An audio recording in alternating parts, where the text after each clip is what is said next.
Menteri Pengangkutan mengumumkan dua inisiatif baru bagi mengurangkan kesesakan jalan raya dan risiko kemalangan melibatkan kenderaan berat ke Pelabuhan Kelang.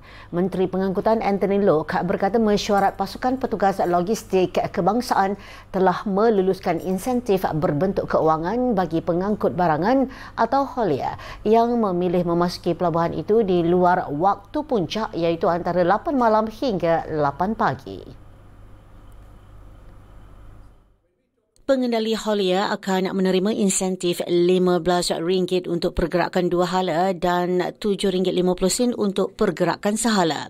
Kos insentif berkenaan akan dibiayai melalui pelaksanaan Terminal Access Charge TAC sebanyak RM10 yang dikenakan kepada haulier pada waktu puncak iaitu antara 8 pagi hingga 8 malam.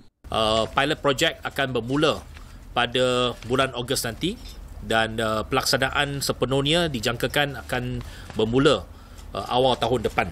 Okay. Ini merupakan satu dasar ataupun inisiatif yang kita bincangkan bersama-sama dengan pemain-pemain industri dan juga operator pelabuhan untuk menggalakkan pergerakan lebih banyak haulier pada waktu luar puncak, off-peak period, ke Pelabuhan Kelang. Ini akan dapat menyuraikan trafik pada waktu puncak.